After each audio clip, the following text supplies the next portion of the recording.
Mayong hapon, Negros. Ini ang Digicast Negros 10. Ang napulo ka mga nagapanguna nga balita sa isa sang Negros ang amon igadulong sa inyo. Update ninyo kami via Facebook, YouTube, kag sa KK Channel 11. Kag babatianan kami sa radio station nga FM Bacolod 91.1. Kag yari ng top 10 nga mga balita sa Negros subong adlaw. Mount Canlaon Natural Park nadalaig sang sunog sa lakas Tiriana. Naglawig sa malapit 5 ka oras ang grass fire sa Bacolod. Aso, naglabot pa sa downtown area. 150 ka mga peke nga PWD ID nabawi isang DSSD. 4,400 ka mga pamalay apektado sang kakulang sang water supply sa Himamaylan City. Kag sa good vibes, bisan mainit ang panahon, mabugnaw sa sini nga barangay sa tripping ni Ruming. Kag shoebox project na nakapalipay sa mga kabataan sa Baganihan. Initanan sa Digicast Negros 10. Sa number 10,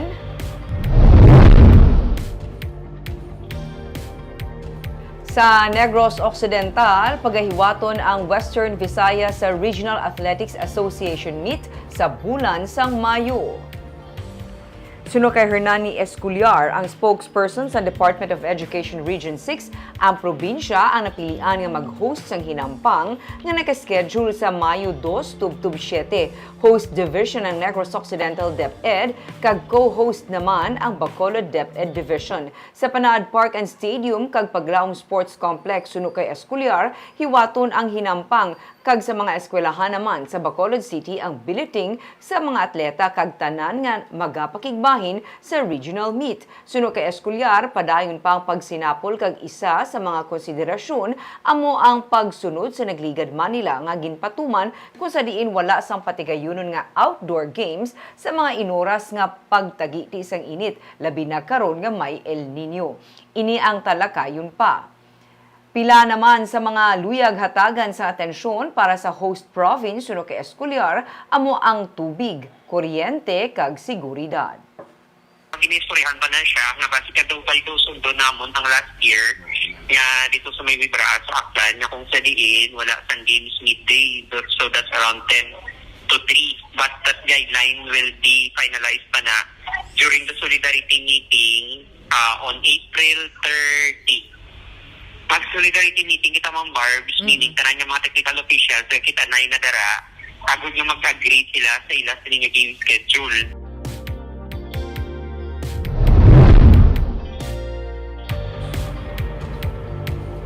Sa number 9, isa sa mga pinaka-venomous nga manog sa kalibutan ang nakitaan sa Banwa sang Murcia.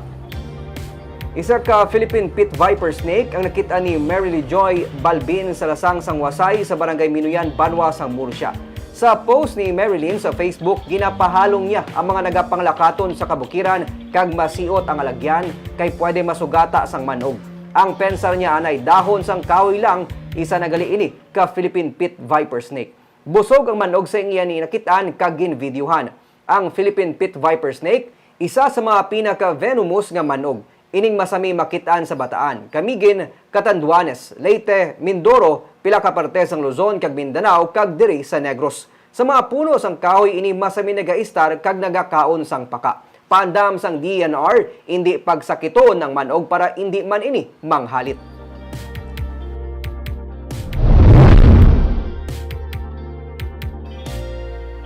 Sa number 8, demolition sang Old City Hall para sa natalana nga rehabilitation kag renovation natalana sa bulan sang Hulyo.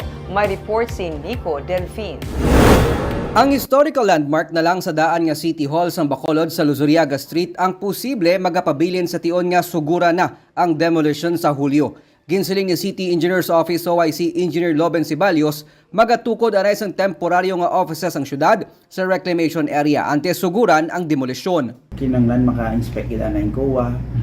Then as soon as makasubmit ang COA, makasubmit kami sa gina-require sang COA, pasunod na siya. Wala the site for being considered sa NHI, National Historical Institute. Ang isa naka-coordinate na kami. Ang site mo lang dagali atong marker. Marker siya. So ang marker will not be affected kay as is yapon dira lang na siya. Sige, maybe. Ang ASJ Construction among napili nga contractor para sa build and design project sa pag-rehabilitate kag pag-renovate sang edipisyo. May kapin 220 million pesos ang approved budget for contract nga kuwaon gikan sa loan agreement. 2 months ang ang planning pa, okay. Ma-process for building permit. Mga siguro 2 to 3 months siguro. So, July? Like, July, masugod. July. Demolition na na July? Oo. Pag transfer, kasi madungan siya. Transfer. Pero da transfer gidyaan ay ang lugar ni transferan na mo pa ng isa na mo Mag-build niya pa. ginagaw namon. Nalakip man sa ginapangitaan sang syudad sang temporaryo nga opisina nga masaylohan ang gikan sa Bay Center. Nalakip diri ang Comelec office nga apektado sang SM Prime Holdings Incorporated sa reclamation area. Nico Delfin para sa DigiCast Negros. Sa number 7,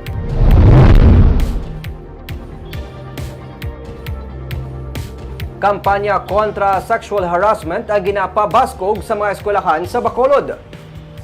Bawal ang bastos sa mga pampubliko nga lugar, ilabi na sa mga eskwelahan sa andigman sa Republic Act 11313 o kunang Safe Spaces Act. Ining luyag man ipasiguro sang pamunuan sang kolehiyo San Agustin, Bacolod. Pinaagi sa ginpatigayon nga forum seminar upod sa katapos ang Commission on Human Rights. Nagapati si Christine Madrid, Overall Discipline Officer sang kolehiyo, nga paagi sa mga awareness campaign, mas mapangapinan ilabi na mga kababayenan nga estudyante batok sa kaso sang sexual harassment kag iban pa nga say sang abuso. Dugang niya nga dapat matagaan atensyon ang pagpatuman sang penalidad kag leksyon sa mga nagasupak sang lahi. Nalakip na diri ang catcalling o kon pagpanihol sa mga kababayenan, stalking, flashing of private parts sa iban pa nga sarang maka-offend sa kababayenan sa mga pampubliko nga lugar. Ang kampanya kabahin sa ginapatigayon nga Child Protection Program sang Bulutuan. Among the inclusion dun sa program is the creation of the Child Protection Welfare Center. No, this particular center will be in partnership with the different organizations. Basically, dapat sa lahat ng area, sa lahat ng lugar na nasaan sila, we have to protect them because these are the vulnerable sectors of our society.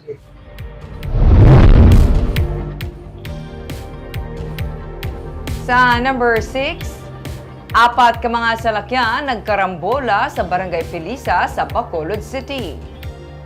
Nadalahig ang 4 ka mga salakyan sa natabo nga karambola sa maatrasan sa isa ka container truck sa Maya Totongdo sa Barangay Felisa sa Bacolod kay Inas ang udto. Suno sa pahinantes ang truck nga nagkambya ang driver nga ginkilala kay alias Arnel apang wala ini magsulod kag nadulaan na sang kontrol ang driver sa truck kag hinali na lamang ini nga nag-atras. Isa ka Fortuner Mirage Wigo kag wing van na naisulan sang truck apang maswerte na lamang kag wala naman sang may nasamaran sa insidente. Pero temporaryo nagtugas ang huol sa traffic ang amo nga bungguanay.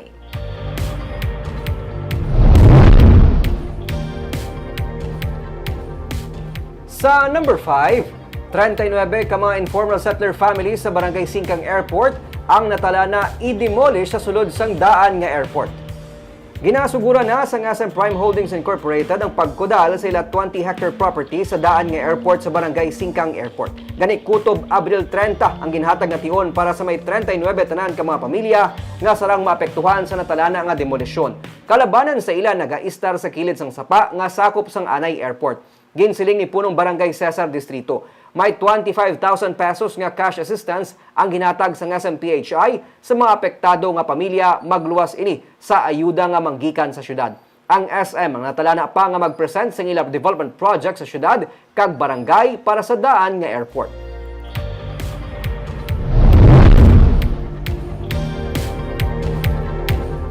Sa number 4, 150 ka fake ID sa na-recover sang DSSD sa ginpatigayon nga recall sa mga PWD IDs.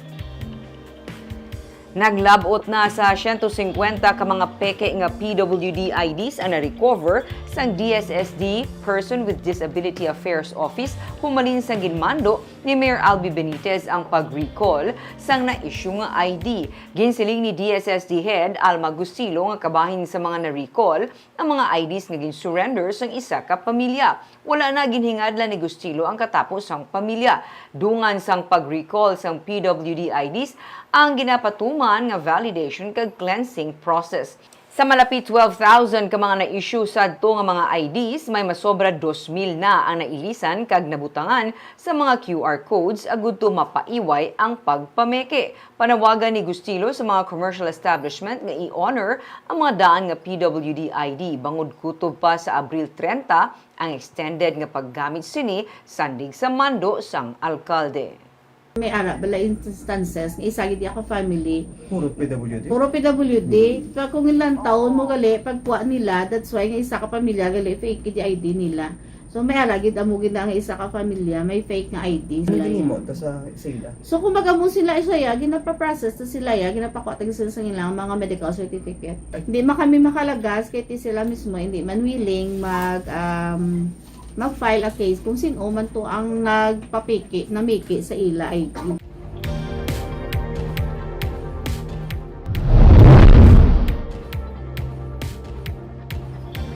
Sa number 3, masobra 4,400 ka mga pamilya ukon 15,400 ka mga individual ang apektado sa water shortage sa siyam ka mga barangay sa Himamaylan City.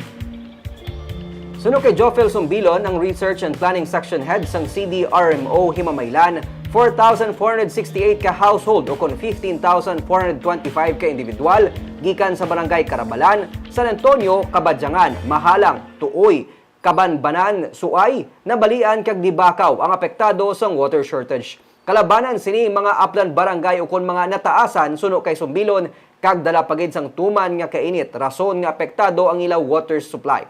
Ang mga bubon kag deep well suno sa iya sa sini nga mga lugar ang nagmalala na o kung nagninit ang tubig. May delivery sang tubig hindi lamang ilimnon kundi pati na tubig nga magamit sa pagpanghugas ang patigayunon. Kag ang pagpadason suno sa iya ang magadepende sa kinahanglan sang tagsa ka barangay. Ang Kabadyangan, Kabanbanan kag Mahalang naman ang priority sa siyam ka mga barangay bangod sa kadamuon sang household nga apektado sa lugar suno sa iya. Nagpadala sang water filtration system ang probinsya pero natalana pa nila ini nga ipatest ang tubig gikan diri para masigurado nga safe ang tubig nga babaton sa mga pumuluyo. Samtang 11 na sa 19 ka mga barangay sa Himamaylan ang may report sang agricultural damage. Mayari kita subong nga ginapatigayon nga delivery sang tubig sir by tomorrow siguro ma-start na kami. For those barangay nga nakita namon nga priority based on the number of households nga nagakinahanglan sang tubig inupanghugas, ilimnan.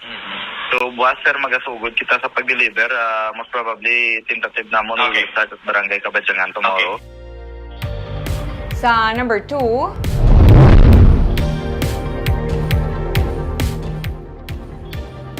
naglawig sang halos 5 ka oras ang grass fire kahapon sa reclamation area sa Bacolod City. Pati downtown ang napuno sang aso. Sa may barangay 8 nagsugod ang grass fire mga alas 12:16 ang udto nga naglapta na sa barangay 10 kag 2 kag napalong naman sa mga bumbero mga alas 4:50 sang hapon. Sa video sang isugid kay Mayor nga page makita nga hindi na malabyan ang dalan sa reclamation area kay napuno sang aso. Ang aso gikan sa grass fire ang naglabot sa SM sa Manukan kag sa Plaza sang Bacolod. Pati ang trabaho sa mga personnel sa mga bodega malapit sa area ang apektado man. Nagbiya sila anay sa mga bodega bangod sang madamol nga aso. Sunod sa kay City Farm Marshal Chief Inspector Stephen Hardileza, mga 3 ka hektaryas sang kakugnan ang nasunog.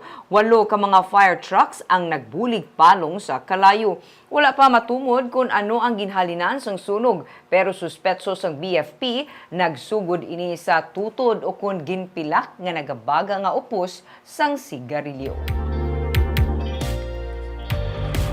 Kag sa numero 1 sa mga balita sa Negros subong nga adlaw.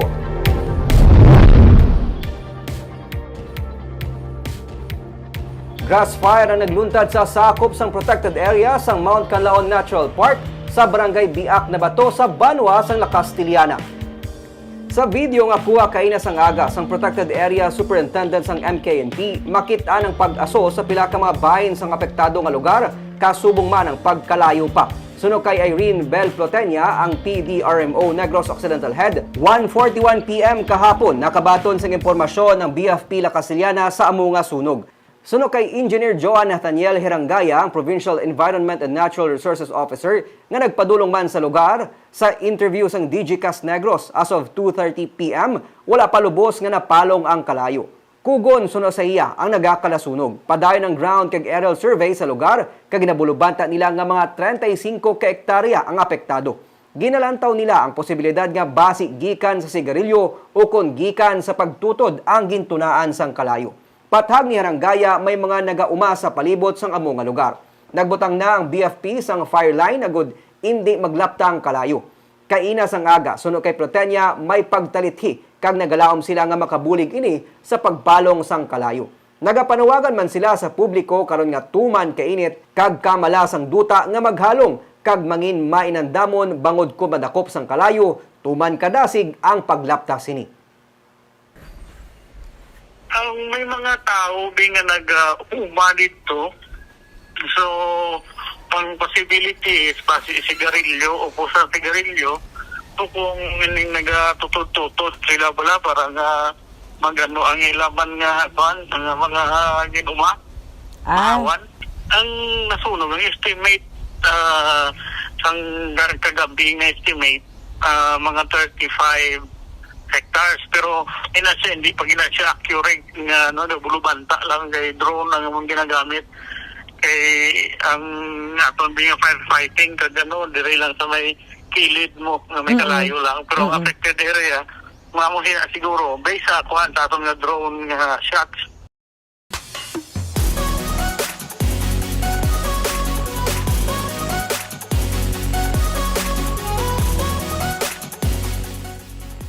Kagyari naman ang pabalo namon sa inyo nga pampa-good vibes sini nga weekend. Mainit sa inyo? Aba, may-ari kami sang lugar nga ginakadtuan para magpabugnaw. Kay bisan mainit sa syudad, paglabot mo sa sini nga barangay, mabugnaw. Kag damo ka sang pwede himuon. Maligo sa busay, sa suba, sa resort, maningaon kag madamo pa. Ato ninilagawan sa Sabado sa tripping ni Ruming.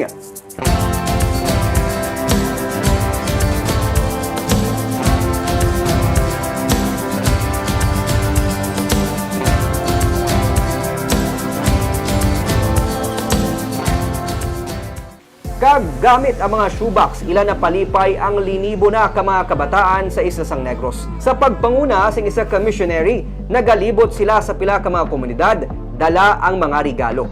Ang ilastorya sa sining episode sang Baganihan sa Sunday. Barbs time ngini no, subong nga nagatagiti ang init nami gidya magkadto sa mga kabukiran kag magpabugnaw.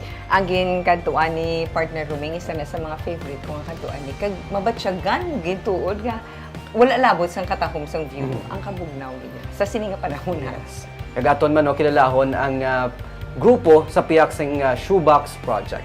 Kagamuyad to mga balita nga mo natipon para sa inyo sa sining nga hapon.